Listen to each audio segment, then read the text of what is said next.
looking at the increases and decreases. And for 2023, we looked at averaging 2019 through 2021 for projecting 2023 rates and revenues. The good news is it looks like this, for the first half of 2022, there is an increase in water billing volumes. We also reviewed surcharge revenues and hauled waste revenues. And we're seeing pretty consistent revenues on the hauled waste side, which also helps is another factor in our recommendation to maintain the current rates. So with that, I'll conclude here and answer any questions. From a review of the expenses and the billing parameters for next year, we see no rate increases needed for 2023. Well, that's always good news. And does anyone have any questions for Mr. Severson? I don't see any questions, so I guess if there's no bad news, there's no question. All right, thank you very much. Thank you. Item number 6 is approval of a request for proposals for Bryan Park redevelopment, architectural and engineering services, presented by Justin Casperson, Director of Parks and Rec.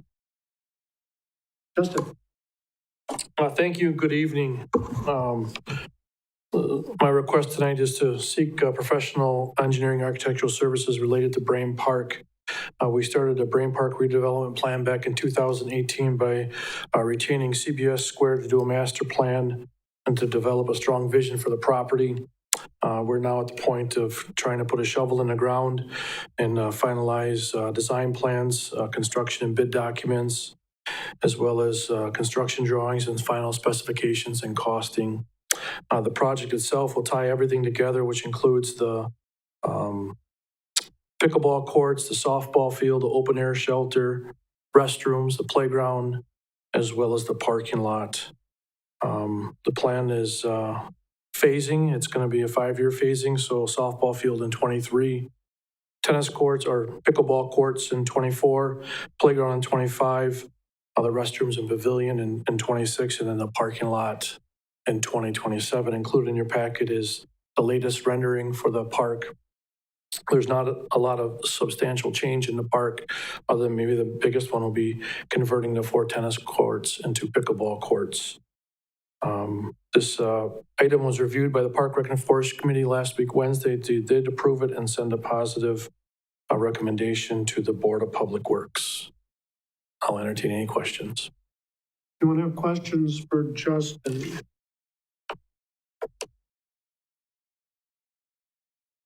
Okay, the recommended action is approval for a request for proposals. I hear a motion. Motion by Mr. Fisher, second by Mike O'Reilly. Any further comments or questions? All those in favor signify by saying aye. Aye. Anyone opposed? That motion carries. Item 7 is approval of a 1-ton truck purchase for the street division, presented by Chris Hawley, Street Superintendent. Thank you again. Every once in a while, when we look at the equipment replacement team meets, we usually meet in April and get this thing ready to go for the CIP projects. Take a look at a piece of equipment, and what we had recommended for 2023 was a replacement of a mini excavator. As the summer went along, mechanics, myself, and the assistants got together, and we said, well, we should really take a look at, we have 2 of these 1-ton pickup trucks with dump bodies on them, and one of them's in really bad shape. So what we'd like to do tonight is replace the purchase of the mini excavator with this 1-ton pickup truck. Unique thing about the state bids in the last couple of years, in the last year especially, is when the dealerships get these grants for awarded these state bids, they fill up fast. They have a very select number of vehicles that they can order, and this year's orders are open from November 7th through November 10th. So we got a 4-day window. So that's why I'm here tonight, is hopefully get approval for the purchase of the 1-ton pickup truck and the dump body and replacement of the mini excavator that we think will last a little bit longer than the 1 ton. So recommending tonight, staff recommends the board approve the purchase of the Ford F-550 from Ewald Automotive Group. That's the state bid, and the dump body from Monroe Truck. That's a Sourcewell bid for the total of $65,648. Any questions or comments? Do I hear a motion? Motion by Mr. Fire. Second, okay. And is there any comments or questions on the motion? All those in favor signify by saying aye. Aye. Thank you. Anyone opposed? No one's opposed. That motion carries.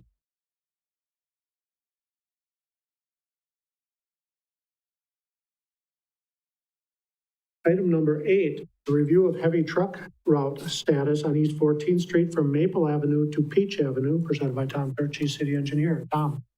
All right, currently the section of East 14th Street between Maple Avenue and Peach Avenue is posted as a heavy truck route with a limit of 16 tons. A recent sinkhole was discovered in the pavement on East 14th Street between Maple and Cedar. A section of 99-year-old 24-inch concrete storm sewer was then televised to determine the cause of the sinkhole. This section of 24-inch storm sewer was in poor condition, with one section of the storm sewer being cracked in quarters and is becoming out of round.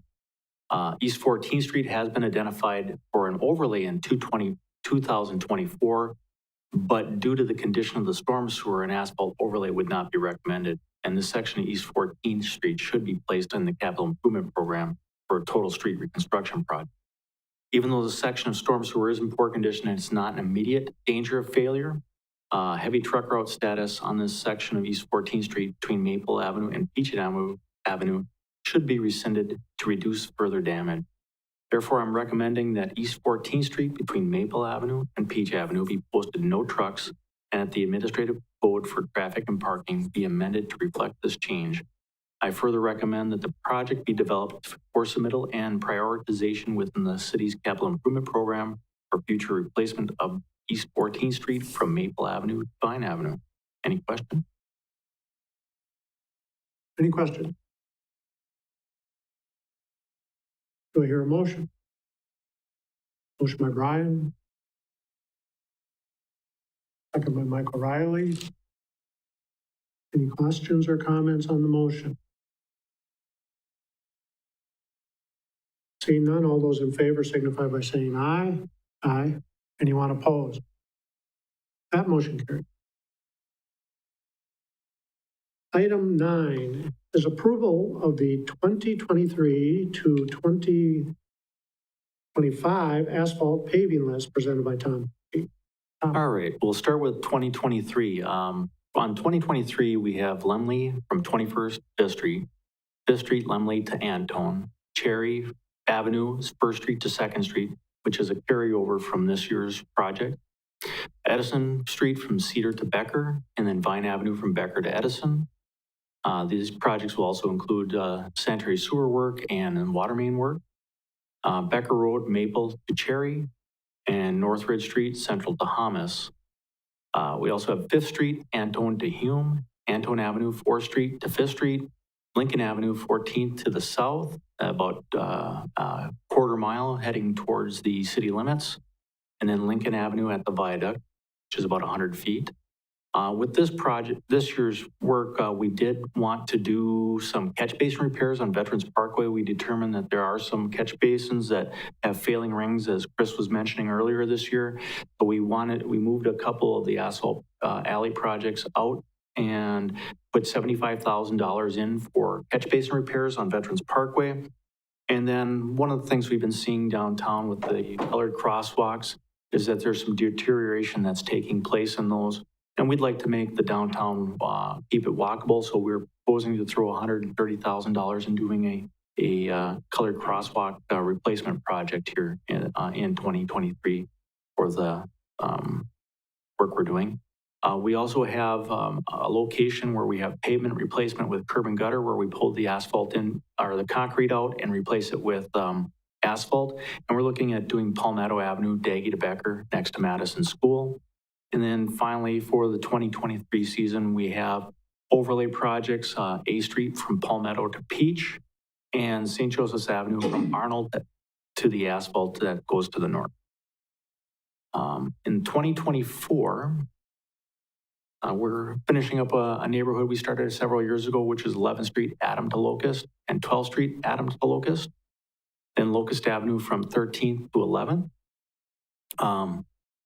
We have 12th Street, Central Avenue to Chestnut Avenue, and then 15th Street, Peach Avenue to Palmetto Avenue, 15th Street, Palmetto to Felker, Palmetto Avenue from Daggy to Blodgett.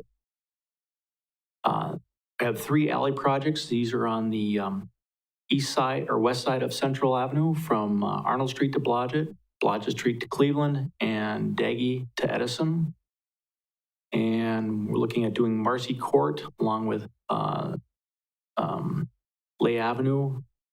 There's a court to the north and south 3rd Street, then 3rd Street, Linden to Larch. And that'll finish up that neighborhood. We're looking at proposing Concord Avenue from 4th to the cul-de-sac, and then Ash Avenue from 2nd Street to 3rd Street, and Maple Avenue from Grant to Daggy. In that location, we basically be removing the asphalt and putting new asphalt in between the existing curbs. There were 3 overlay projects. A pretty large one, Maple Avenue, 16th Street to Central Avenue. And if you noticed, the work we did this year was 17th Street. We actually raised the intersection concrete 3 inches or 2 inches, and that was in anticipation of this project so that we can tie that in and it'll all be smooth and match in with the future asphalt overlay on Maple Avenue. And this will carry it all the way down from 16th Street all the way down to Central Avenue by Wheelers. Then we have 4th Street, Maple Avenue to Peach Avenue, and then East 6th Street, Maple to Cedar. And then for 2025, we're proposing Schmidt Avenue from Ives to Columbus, State Street, Schmidt to the cul-de-sac, Cedar Avenue from 6th Street to 4th Street, Heidi Lane, Hume Avenue to Washer Avenue, Tremel Court, Pine Avenue from Arnold to Depot, 25th Street, Vine to Peach, Man Street from Hutter to Lincoln, and then a couple more alley projects, Grant to Harrison on the west side and Grant to Harrison on the east side of Central Avenue. And then 2 overlays. What we're looking at in 2025 is Central Avenue going from 29th Street towards the roundabout. It'll get us about halfway there with the 25 project. And then we'll have a future project that will carry the remaining portion down to the roundabout from 29th Street. This is kind of a fluid document. Every year that we do this, we have to rearrange due to the budgets we were giving every year and other needs that do come up in between that. So at this point, we're just looking for approval of these. And then what we'll do is we'll put these on our webpage and try to keep people informed of the projects as they're moving forward. Any questions? Any questions for Tom? Mr. O'Reilly?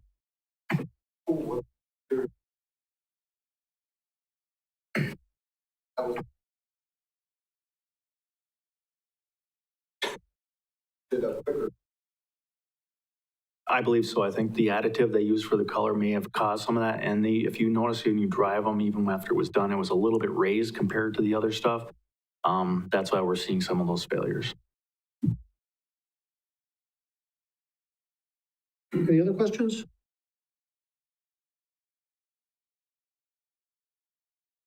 Okay, I think we need a motion to recommend what is the motion? Recommend approval of the Recommend. 3-year list. Recommend approval of the list. Motion by Mr. Fire, second by Mr. O'Reilly. Any further questions? All those in favor signify by saying aye. Aye. Anyone opposed? Hearing none, that motion carried. Item number 10 is consideration of traffic control changes on Palmetto Avenue and 8th Street near the middle school, presented by Tom Turchi, city engineer. In a previous council meeting, we had some concerns that were brought forth about the traffic safety around the A Street corridor from some residents. And so the engineering division has taken a look at the entire middle school campus to look at for enhancements to create a safer environment for students whom are walking to and from school. The current traffic control around the campus is noted below. We have A Street and Palmetto Avenue is two-way stop controlled with A Street stopping for Palmetto Avenue. 7th Street, 6th Street, and 5th Street are all single one-way stop control with those streets stopping for Palmetto Avenue. Hemlock Avenue and A Street is yield control with Hemlock Avenue yielding for A Street. All streets around the middle school campus are posted at 25 miles per hour and 15 miles per hour when children are present. In the 2017 to 37 comprehensive plan, the streets are classified as follows. East 4th Street is classified as a minor arterial. A Street and South Palmetto Avenue are classified as collectors. 7th Street, 6th Street, 5th Street, and Hemlock are all classified as local streets. We did traffic counts at the intersection of A Street and Palmetto Avenue. And A Street East and West, we had approximately 1,600 vehicles per day. On Palmetto Avenue, North and South, approximately 550 vehicles per day. We also took some pedestrian counts.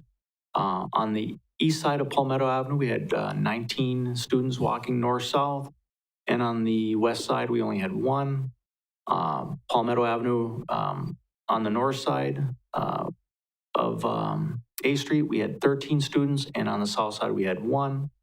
It was noted that the majority of the children who are crossing at this intersection of 8th and Palmetto were being picked up by parents who were parking south of A Street.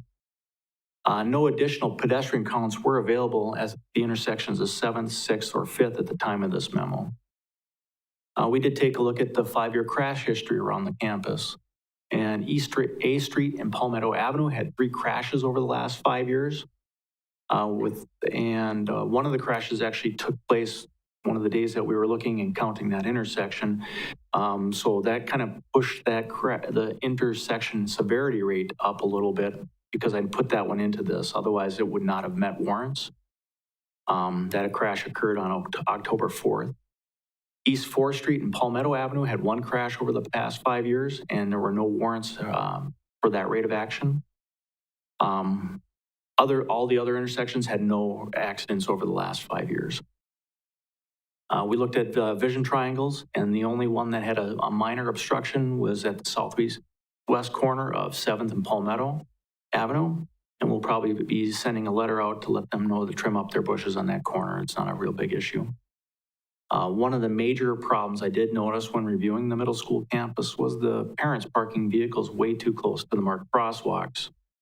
State law does not allow a vehicle to park within 15 feet of a crosswalk. And by placing signs defining where vehicles can and cannot park at these crossings will only improve visibility for the children using these crosswalks. Based on the number of children using the intersection of 8th and Palmetto and the recent increase in the accident severity rate, an argument could be made to change 8th and Palmetto from a 2-way stop to a 4-way stop. So current parking restrictions are no parking, stopping, or standing on both sides of Palmetto Avenue from 5th Street to the middle school parking lot. On the west side of Palmetto Avenue from 5th Street to 7th Street during school hours. On the south side of A Street from Palmetto Avenue to Felker Avenue. So I would recommend the following. Traffic control at the intersection of East A Street and South Palmetto Avenue be changed to 4-way stop control. That no parking, stopping, or standing on both sides of Palmetto Avenue from the north line of A Street to 50 feet north of the north line. Again on Palmetto Avenue from A Street to 50 feet south of the south line of A Street. On both sides of East A Street from the west line of Palmetto Avenue to 50 feet west of the west line. And both sides of A Street from the east line of Palmetto Avenue to 50 feet east of the east line of Palmetto Avenue. On the east side of Palmetto Avenue from 15 feet north of the north right-of-way of 17th Street to 15 feet south of the south right-of-way of 7th Street. On the east side of Palmetto Avenue from 15 feet north of the north right-of-way of 6th Street to 15 feet south of the south right-of-way of 6th Street. On the east side of Palmetto Avenue from 15 feet north of the north right-of-way of 5th Street to 15 feet south of the south right-of-way of 5th Street. And on the north side of East A Street from 15 feet west of the west right-of-way of Hemlock Avenue to 15 feet east of the east right-of-way of Hemlock Avenue. And I'd recommend that the administrative code for traffic and parking be changed to reflect those changes. I'll kind of just go through the maps. So the yellow lines that you see on this map are those areas around 8th and Palmetto for no parking, stopping, or standing. Keep it 50 cars 50 feet from the intersection since there's so many students using this location. And then this map is basically that those green lines are the locations for new no parking, stopping, and standing at the intersections to keep those open for kids that are going westbound from the middle school campus. Are there any questions on the recommendation? Tom, I have a question. Along with new signage there, would they be painting the curbs as well to indicate to people that this is the place where you don't park? Yes, we would be looking at painting the curbs as well. The hard part is when it snows, you don't see the curbs as when it snows, so the signs, I think, will help clear some of that up. Any other questions? You have a question? You have a question?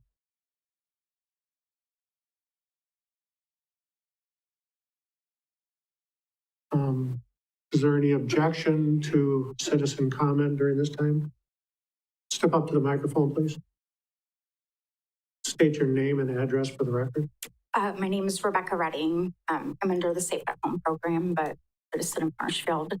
I was just recently in an accident just a week ago at Palmetto and 8th. It turned my family's life upside down. I had the right of way and never got to talk to the other driver, but it sounds as if he actually stopped at the stop sign. But it was one of those things where the lines are so long from each end of that intersection that he had to creep up a little bit. And he was in a car, I was in a van. So there's something to be said about, you know, if you don't have a truck or a van, it's very hard to see anything past all those lines. And he was right in front of me trying to just, you know, get across as quick as he could. And I T-boned him. No longer have a vehicle. My daughter and I had injuries. Just picked her up from the middle school. So I wasn't in that long line. I was leaving. And it's just been hard. So I would like to see four-way stop, no cars right up to each of the corners. I don't want anybody else to go through what we did. Sorry for your troubles, and hopefully this solution will take care of those problems. Any other comments? Mr. Fisher. Thank you, Mr. Chair. And thank you for that comment. I like the idea of the four-way stop, so I was glad to see that is part of the recommendation. You kind of made this comment, Tom, but one of my concerns is with winter, you're not going to be able to see the lines. So how big are the signs? Like how visible will they be? They'll be visible. We'll have arrows on them directing between the two signs because typically with snow plowing operations, the curb markings disappear very quickly. So the sign should help keep things clear. We'll probably be working with the police department too, maybe just do a walking thing during school let out to kind of inform parents of some of the changes and make sure that those areas do stay clear for students. Perfect, thank you, because I do think education is going to be key. Just living in Marshfield as long as I do, we're creatures of habit, so we really need to educate people on this change. Thank you. Any other questions or comments? Okay, for sake of ease, the motion would be to recommend the changes at the 8th and Palmetto as directed by as proposed by the engineering division, and to recommend administrative code changes to reflect these changes. I'll make that motion. Motion by Mr. Fisher, second by Mr. Fire. Any further questions? Seeing none, all those in favor signify by saying aye. Aye. And anyone opposed, like sign. Seeing none, that motion carried.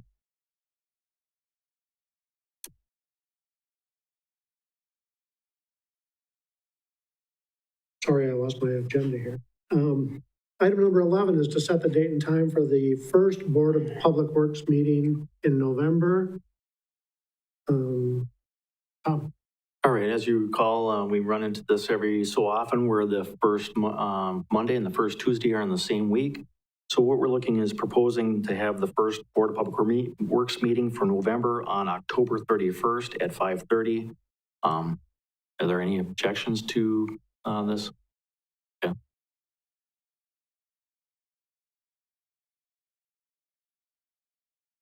Any other scheduling difficulties? Are you okay with missing the meeting, Brian?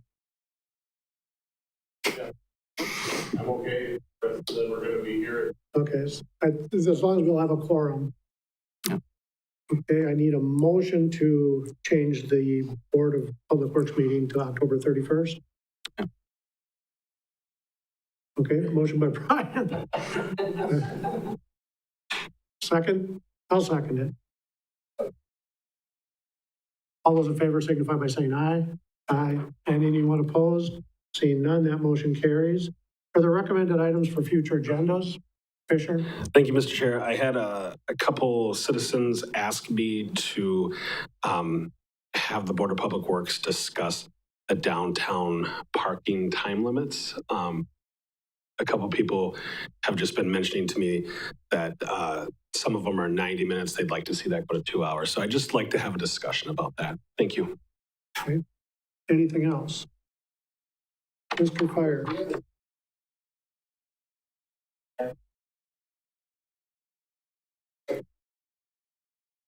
No, that's just clarifying the motions that were in the recommendation. It shows just more of those no parking zones that were in that recommendation, just trying to make it as clear as possible with the map.